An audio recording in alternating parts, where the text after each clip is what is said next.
What is up, YouTube? That's here, bringing you guys another VGC 2017 battle. We're going up against a rain team today, sorry, who has Lele, Metagross, Politoed, and Golduck. I'm going to be using my top 8 mid-season showdown team. I'm going to be using Butterfree. We're going to be using Raichu as the secondary lead today. Very unique set on our Raichu. Ninetales, and we're going to be using a ton more Incineroar because you guys liked it so much. I love Incineroar. I think it's so much better than Arcanine right now, and I think this game really shows why. I mean, look how cool it is. I just literally saw a rain team and I'm like, man, Incineroar is going to mess this guy up. I know that Incineroar can carry. I know Butterfree will give it the tools that it needs to carry. So we're going to hop right into this game, get right into it, and show you guys some cool Butterfree Incineroar tech. I know it's like a continuation of the last episode, but I'm probably going to be using this team for a while because it is very, very fun to ladder with. So, like I said, we're leading Butterfree Raichu, and you may think, wow, you can't lead Butterfree Raichu, he has a Lele, what are you going to do? So he leads Tapu Lele Metagross, which is like, how am I actually going to beat this? Well, this is why this team works great in a best of one setting.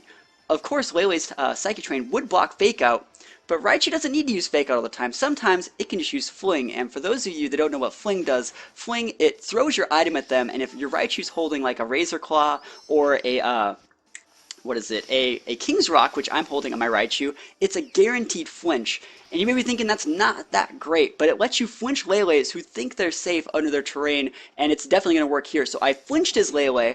Well, I will be flinching it, because I assumed it was fast, but we flinched the Lele, we put the Metagross to sleep, we used the Z Sleep Powder, which means we're faster than the rest of his team, like all of his stuff, like we're faster than his Rain Setter, we're going to be faster than Golduck in a few turns, and next turn, watch, we just Sleep Powder the Lele, we had 2 of his Pokemon asleep, and then Raichu, he kind of blew his load already, he kind of used his Fling, he doesn't really need to stay on the board anymore, he's just going to Volt Switch out, and we're going to come in with, I believe, Incineroar, the Pokemon that we're highlighting in today's episode, the super strong death tank. I think this guy's so much better than Arcanine right now, and if you guys say that there aren't any good fire types, you're definitely not looking hard enough, because this guy packs a wall up. He has amazing fire dark typing, extremely aggressive, so we're going to see the Lele switch out here. He makes a very good switch into Politoed, and I was thinking about just Darkest Lariating it, the Metagross, because I thought he might switch in the Politoed, but I haven't really run the calcs for Darkest Lariat, especially on Metagross. I've run most of the calcs for Flare Blitz, and so what I did was I was like, I'm just going to pop a Tailwind because I know he has the potential to bring Golduck in within a few turns. He whiffs a Zen Headbutt. Luckily for me, he whiffs that Zen Headbutt. It didn't really matter. I mean, Butterfree would have went down for sure, but I already got the Tailwind up as we go for a Flare Blitz. It doesn't knock out the Metagross, but it does deal a pretty good amount. And since the Politoed switched in, he's not asleep just yet, but he'll be asleep pretty soon. So we see the Metagross switch out here. Golduck is going to be switching in. And remember, I have a Tailwind off, so I can really pretty much do whatever I want. We're going for a Sleep Powder on the Politoed. I felt that that guy was definitely more of a threat because he was at full HP versus the low HP Metagross, which can go down to the Darkest Lariat from my Incineroar. And look how cool this animation is. I think this is the coolest animation in the world. Darkest Lariat's an 85 base Incineroar only move that ignores their defensive boost, so it's not that great, but it's better than something like Crunch in most situations, just because it's a little bit stronger and it can get around people using Stockpile. So at this point, remember, he thinks his Golduck is the fastest thing on the board, but I have a Tailwind and the plus 1.5 from my Z Sleep Powder, so Z Sleep Powder is winning me another game. People that think that like the old Sash Butterfree is just the standard play, that is a thing of the past, and look how much damage I did, about 55, almost 60% to a Politoed with just like a neutral attack. That's so crazy. It wasn't even like a 120 base, it was like an 85 stab. I guess that goes up to like 120-ish, but you guys get the picture. So Politoed looks like he's within KO range next turn. Lele is going to come back in. I think Lele is currently asleep though, right? Yeah, Lele is asleep. That Pokemon is so tired right now. I'm going to reapply the Psychic Terrain. And I'm thinking about getting the Lele off the board, but I realize both of his Pokemon are asleep. I can literally do whatever I want, so it's time to start attacking. We go attack the Politoed, deal about 35%, and we nuke into it with the Incineroar. This is the second or third Darkest Lariat. I've used a Flare Blitz. I mean, my Incineroar is going off this game, picking up all these KOs. It's so ridiculous. And he's still pretty bulky. I mean, we're going to see the Lele is still asleep, and I think this is the last turn of my Tailwind, I think.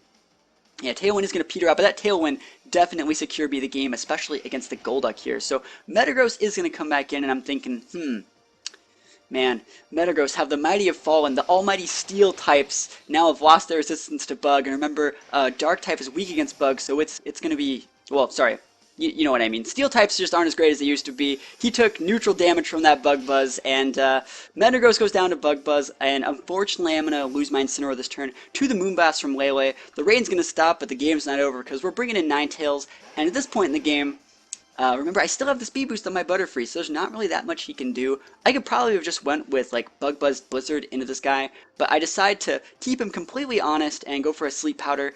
I guess it could miss, but there's literally like no way that I lose this game because it just wouldn't work that way.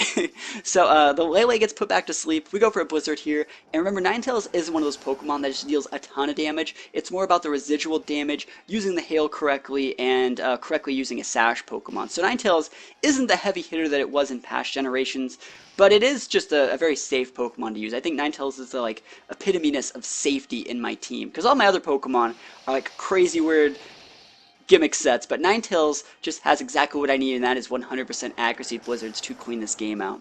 So, pretty good game. I correctly showed off more of my tech. I showed off the Fling Raichu. That was the main reason why this whole team worked in the first place. I got the Fling Raichu, I got the Z Sleep Powder, and I picked up like 2 or 3 KOs with my Incineroar, and then cleaned up with Ninetales. So, pretty good game. I think in a best of 3, I would have mixed it up because obviously I have more Pokemon too.